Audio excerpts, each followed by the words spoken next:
You're listening to Clearview Today with Dr. Abadan Shah, the daily show that engages mind and heart for the gospel of Jesus Christ. I'm Ryan Hill. I'm John Galantis. You can find us online at clearviewtodayshow.com, or if you have any questions for Dr. Shah or suggestions for new topics, send us a text to 252-582-5028, or you can visit us online at clearviewtodayshow.com. You can email us at contact@clearviewtodayshow.com. That's right, and we want you guys to help us keep the conversation moving forward. You can do that by supporting the show. You can share it online with your friends and family. Leave us a good 5-star review on iTunes or Spotify, anywhere you get your podcasting content from. We're going to leave a couple of links right there in the description so you can do just that. I guess I need to get off my chest. Yeah, go for it. Something's been irking my nerve. Rustling your jimmies, as it were.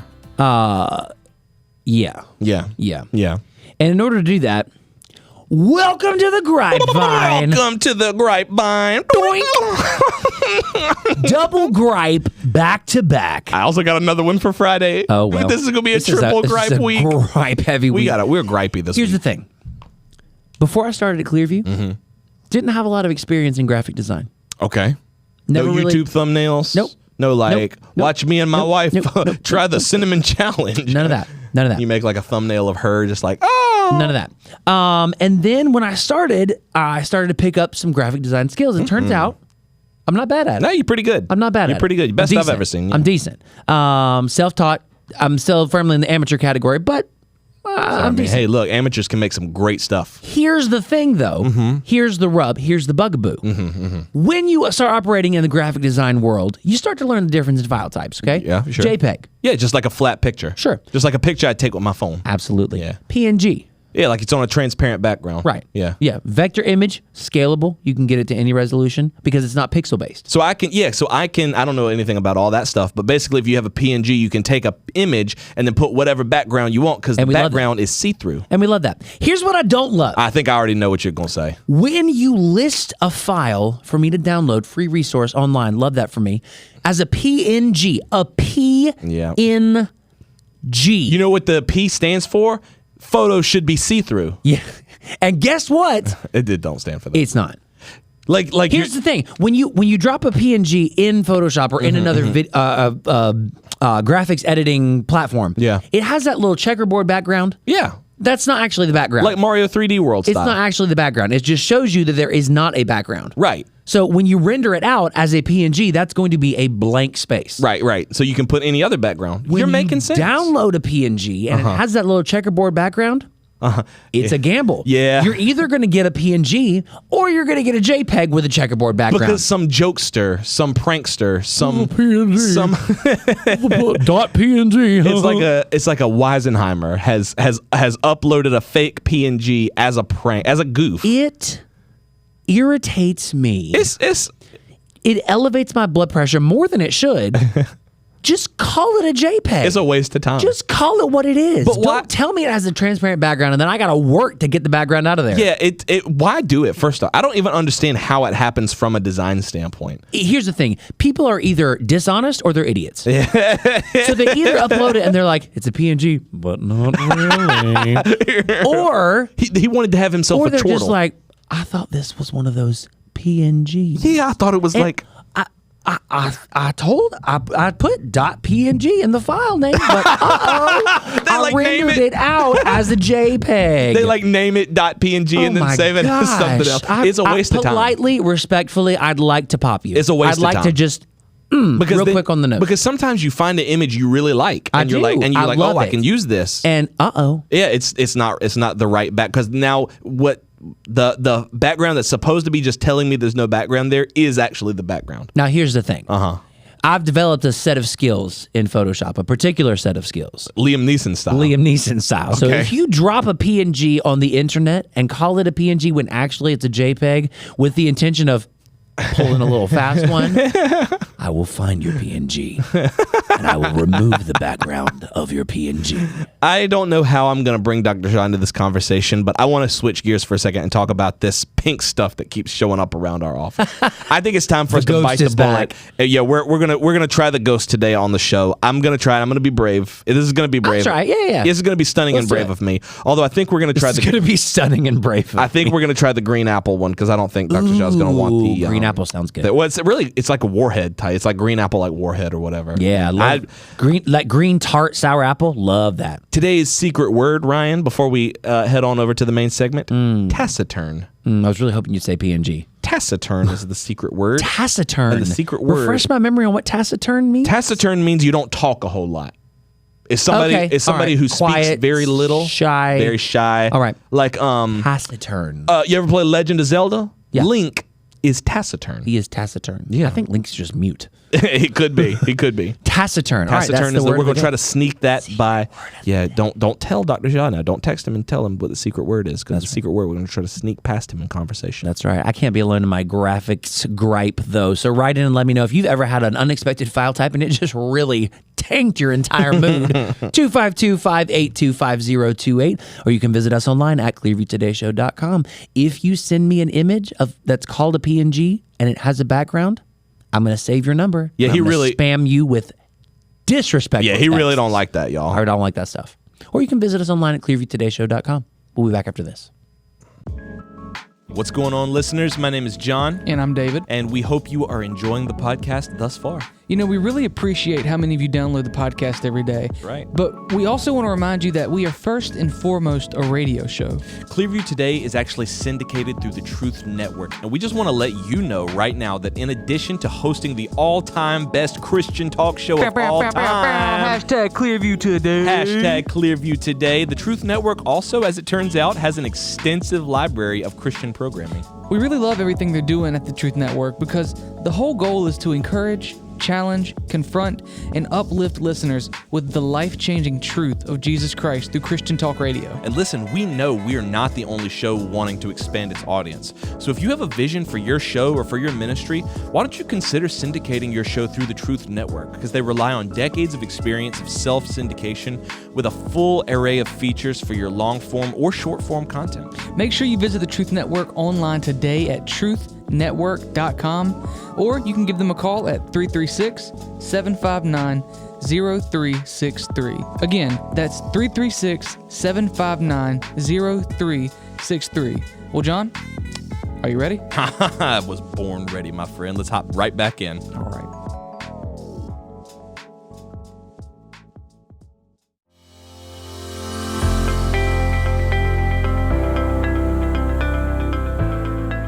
Welcome back to Clearview Today with Dr. Abadan Shah, the daily show that engages mind and heart for the gospel of Jesus Christ. You can visit us online at clearviewtodayshow.com. If you have any questions or suggestions for new topics, send us a text to 252-582-5028. That's right, and we're here once again in the Clearview Today studio with Dr. Abadan Shah, who's a PhD in New Testament textual criticism, professor at Carolina University, author, full-time pastor, and the host of today's show. Dr. Shah, we've got some nice refreshments here in the studio today. I see you drinking your tea. I like that. You got your nice little bottle of water. You got this sparkly, bubbly liquid that we've been challenged to drink. This sparkly, is bubbly. Super. So we talked a little bit yesterday about this new Ghost that everyone's drinking, right? It turns out Melissa drinks it too. I didn't realize that. Is it? Melissa likes the Ghost. So this is what is it, an energy drink? It's an energy drink, but there's supposedly zero sugar. Okay. And it's very sour. Is it? And I don't want to drink it. Apple? Sour green apple. That's what this is. So should I drink it? Yeah, let's do it on 3. Ready? You want to get a super source on this? 3, 2, 1, go. I like it. I kind of like it. I hate it. Really? I hate it. I think it's good. Tastes like a Jolly Rancher. Yeah, do y'all like sour? You like sour candy? Yeah. Do you like sour I like candy? sour candy, yeah. Ellie loves sour candy. Maybe that's the soda for her because it's zero sugar and it's extremely like it. sour. Are you sure it's zero sugar? It's pretty good for zero sugar. Is How in the world can it be zero sugar? That's what I'm saying. I don't understand how a lot of these It zero does sugar kind of have sodas that work. like zero- artificial sweetener taste. 0 grams of fat, 0 cholesterol, 35 sodium, 2 carbs. 35 sodium. That's high, isn't it? No. That's not high? No. Total sugars, 0. Includes 0 grams of added sugar, 0 protein. So what makes it So is sweet? it just water? It's like sucralose, probably, like the fake stuff. Sucralose. Is it aspartame? And it has, Is it So I'm 35? going to grow another ear or something. yes, Probably, but it it won't has have any sugar. 1,000. It has 1,000 Diabetes, but milligrams. now I have this extra ear. Dr. Shah was his name, sweeter than aspartame. Well, So Wow. 35 I'm not- milligrams of sodium Yes. per serving, and is that per can? no, per can. Per can. Yes. Hey. Wow. 1,000 milligrams of L-carnitine, Don't do 1,000 what? milligrams Don't do that of taurine. Hold on 1 second. What? Don't do what? What again? did you say? Dr. Shah's his name is sweeter than aspartame. Yeah. I don't like that. I didn't like any of that. If someone calls you sweet, I know this is not at all to do with what we're talking about today, but if someone calls you sweet, is that an insult? Coming to America now, I guess it becomes an insult, right? It depends. It depends. If there's like an old lady He's such a sweet guy. who's Yeah, like, he's a sweet guy. oh, you're such a sweet young man. Sure, no problem. Or if your wife says, hey, you're a really sweet husband. Yeah. But if I'm like, dude, Ryan is so sweet. That's a little weird.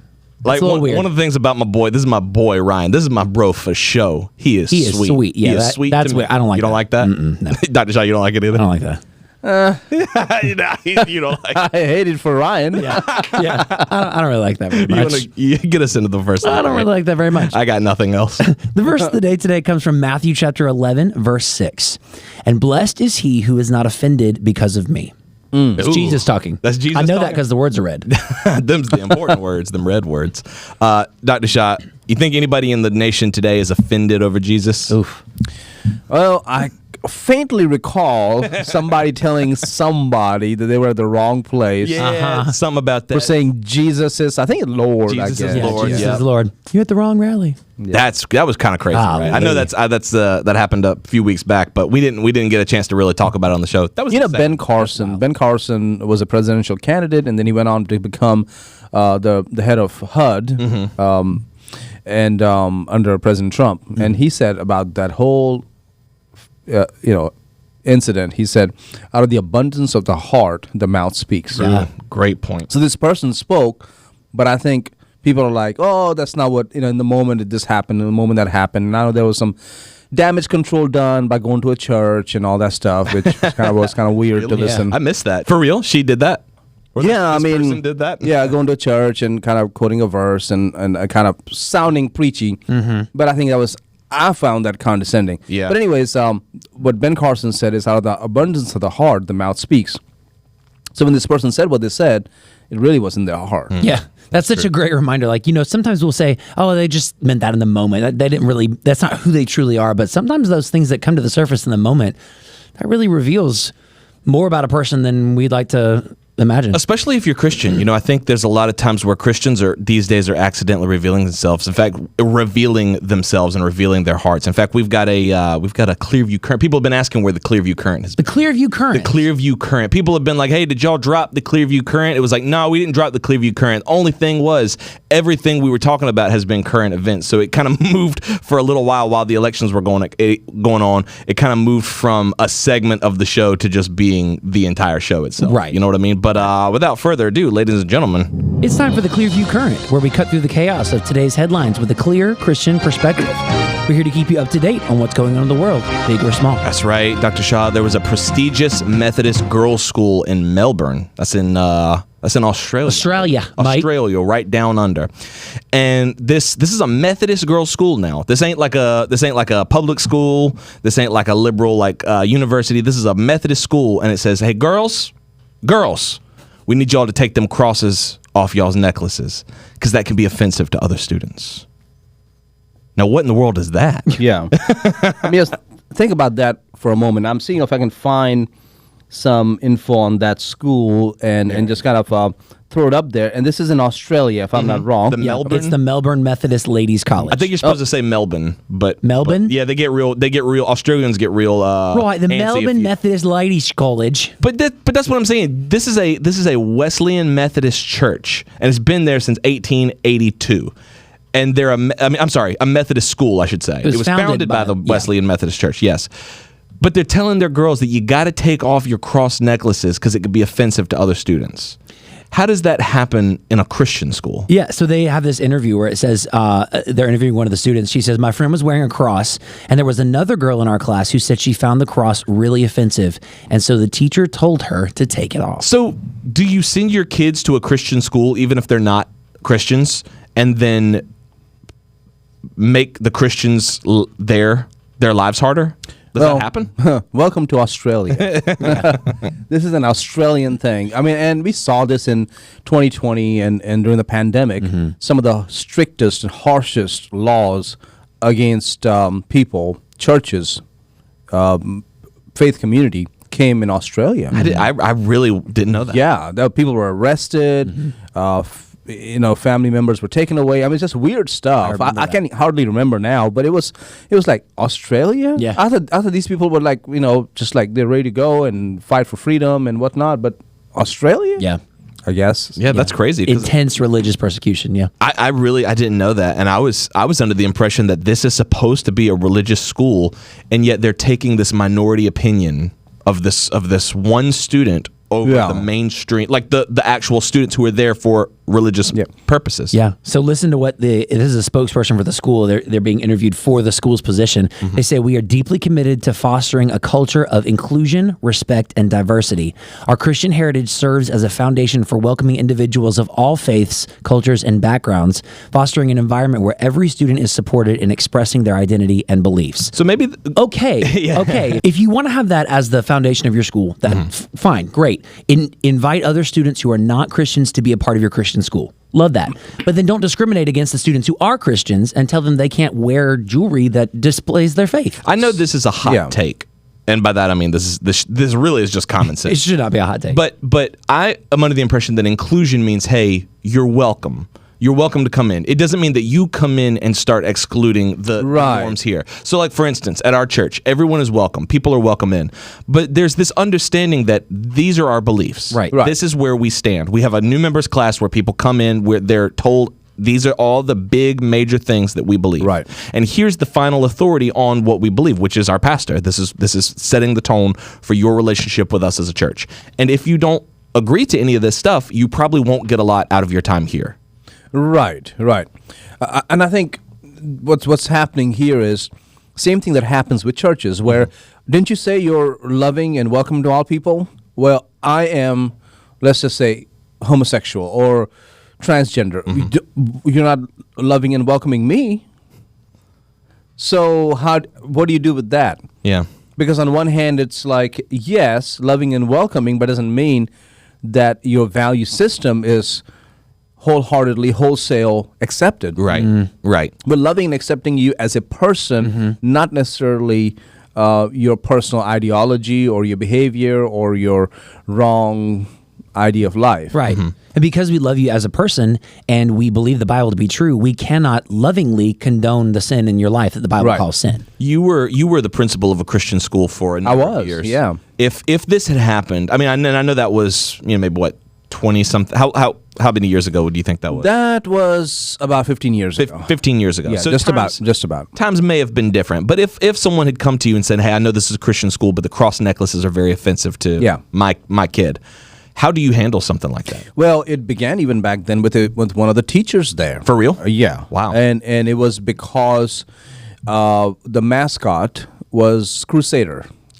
Okay. All right. So I went to a Christian school where the mascot was a crusader. right. Like the Christian Crusader. Right. Okay. So this person came to me and said, maybe we need to get rid of that. I said, why do you want to get rid of that? It's because Crusaders and all the bad history and all the terrible things that they've done through the ages, and maybe, it's not what we want to tell the world that this is who we are. I said, I do understand what you're saying. I don't think any of us here are, looking at that Crusader as like going and marauding and killing Muslim and Jewish people all the way to Jerusalem. Right. I don't think that's what we're thinking. We're thinking more in the sense of, these are fighters standing up for the faith, loyal to Jesus Christ. Right. That's how we're looking at this. Not like with swords and shields, but more armed with putting on the whole armor of God, armed with the sword of the Spirit. So I think we're thinking like that. And also, I say, if you do want to talk about the history of crusades, like Rodney Stark, I think it's the one who wrote the thing on this crusades. Yes, there were some crusades that really went off the deep end. There were some crusades, I mean, it's like might as well let out a prison and of the worst criminals and put them out there. Yeah. I mean, it was not good.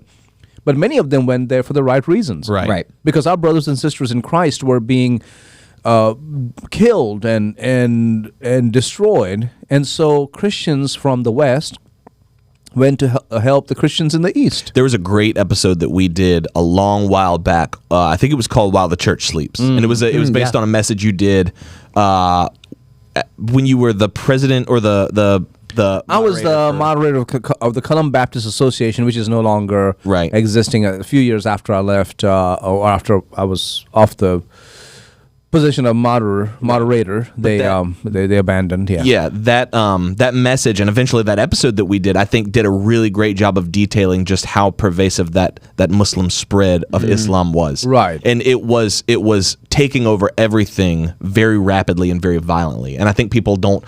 I think they see the Crusades, and I mean, this is kind of off topic, but insofar as Christian imagery being offensive, I think they see Crusades as oppressor. Yeah. And it's completely reversed because they don't understand how rapidly and violently Islam was spreading. Right. And this, as the Council of Toledo, Spain, was going on, Muslim armies kept marching until they were right on their doorstep. And if the kings of Europe had not stood up and fought against them, like Charles Martel and others, this war would look very different. Europe would be very different. So, anyways, all that to say, yes, there were some of the Crusades. Because when we think about the Crusades, we think only like one group of people one time going in mass numbers. No, Crusades went in different shifts and regiments who went out. There was even a kids' army. I don't know if y'all knew that. I didn't. A bunch of children like Asher, Holden, they didn't get very far, but they decided to go fight for the holy city. I did not know that. Oh yeah. Huh. Yeah. They didn't get far. Yeah. I wonder, I mean, you've got people who are looking at crosses and saying, that offends me. Yeah. You need to take it off. I wonder if the language would be switched if it was a Muslim symbol, or if it was a pagan symbol, or if it was any other religion, would the outcry still be there, and would they have to bow to that? Why is it Christianity? Right. I mean, come to India, which when I was growing up was a very secular state, which was good. Secularism there was good because we all had our freedoms. And people understood that. It's like, oh, you're a Christian. Okay, that's fine. That's what you do. You're Hindu. Not everybody did that. There were a lot of Hindus who were becoming more and more nationalist. And then there were Muslims, most of the time okay, but then there were certain regions and certain cities and parts of the country where the Muslims were sort of violent against other faiths, especially Christians. But overall, Christianity, Hinduism, Islam, Buddhism, Sikhism, Jainism, what was tolerated. Everybody could live together. Was that the case in your school as well? I went to a Christian school, a Catholic school, and in the Catholic school we had, the Catholics and Christians really were the minority.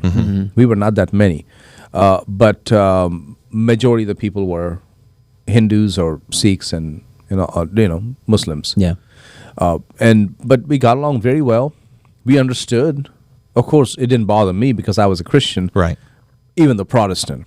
But other people didn't have problems. I mean, they celebrated Christmas. They celebrated Easter with us.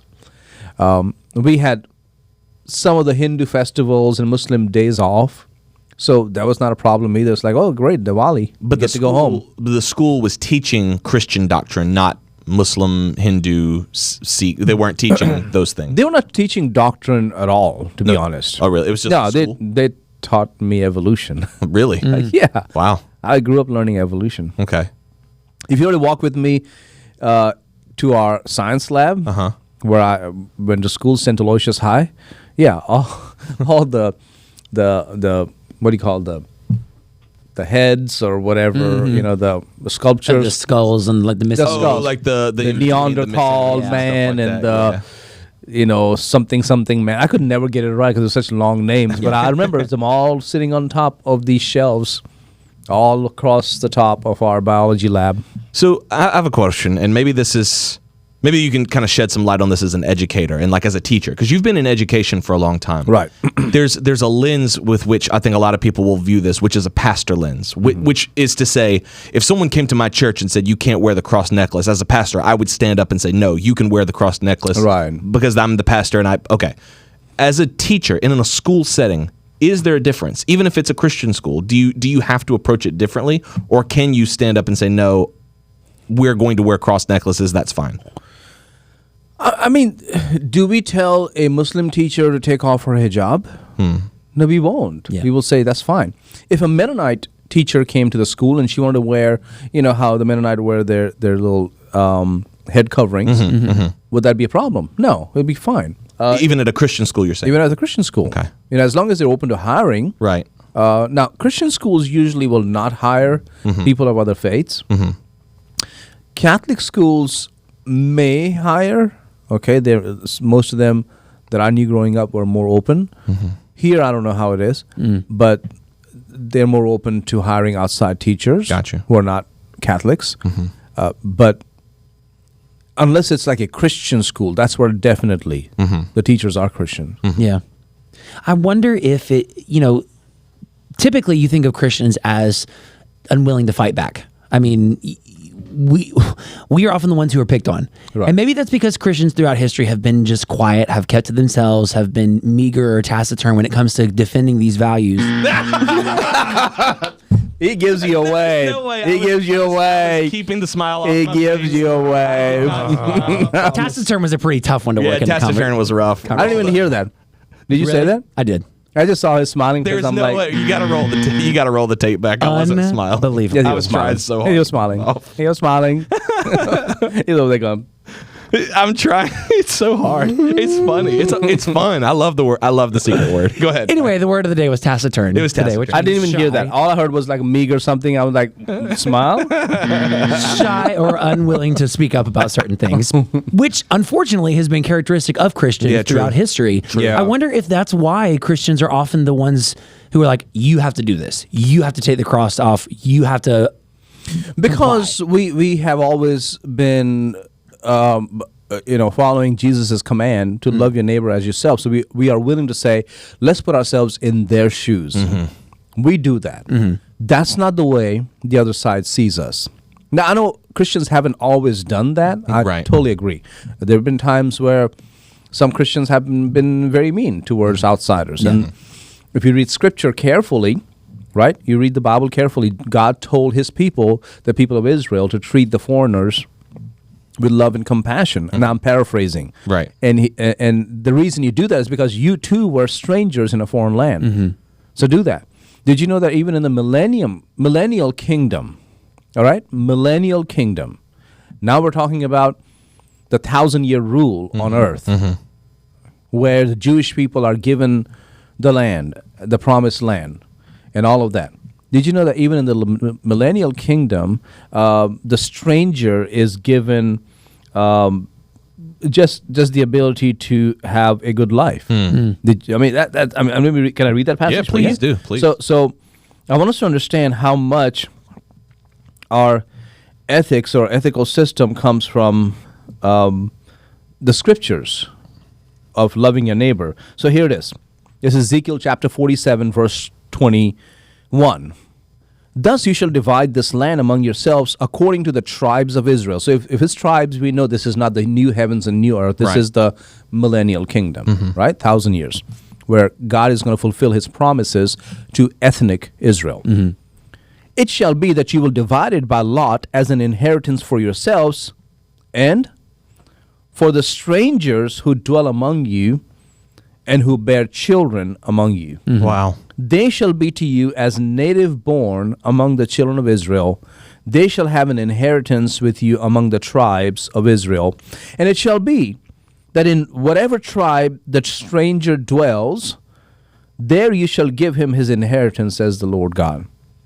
Wow. What other religion does that? Now, yeah, there have been times Muslims have made space for Hindus and Christians. There have been times Hindus have made space for Muslims and Christians and other religion, but overall, they don't do that. Yeah. So do you think a byproduct of, like, we're taking something good, but taking it too far in that we're starting to stand down on our own critical values, Right. in lieu of making other people more comfortable? Right. Yeah. And that, I think, is a problem. That I don't think is the meaning of love your neighbor as yourself. True. Is to start hiding your faith. Yeah. Love your neighbor as yourself. Make them feel welcome. Always do that. Doesn't matter who they are, where they come from. Always do that. Having said that, don't compromise your faith. Yeah. That's right. don't compromise your values. And, Paul says it here in 1 Corinthians chapter 1, verse 22, for Jews request a sign, and Greeks seek after wisdom. But we preach Christ crucified, to the Jews a stumbling block, and to the Greeks foolishness. But to those who are called, both Jews and Greeks, Christ, the power of God and the wisdom of God. But it's about the Christ crucified, not just the baby in the manger. Right. It's the Christ on the cross, who is a stumbling block. So if you're going to hide that because it's going to be a stumbling block to somebody, then you're contradicting what Paul is saying here in 1 Corinthians chapter 1 and verse 21 on. Yeah. Great So point. I would suggest to these schools in Australia, who are especially Christian schools, that, hey, don't compromise your values. Welcome people, don't compromise them. I would also say to schools in general, whether they are in Australia or in America or anywhere else, if there are Christian students who want to wear the cross, let them wear the cross. What does that mean? Can somebody wear a Nazi symbol? How is my cross offending you versus a Nazi symbol? Well, the cross, people have used the cross and abused it. Right. I get it. There are people who are abused it, but overall, that's not the meaning, its core meaning. Right. In Nazi symbols, core meaning is hate. Right? It's hate. So you cannot equate those two. That's Right. true. That's a great point. Yeah, so helpful for us.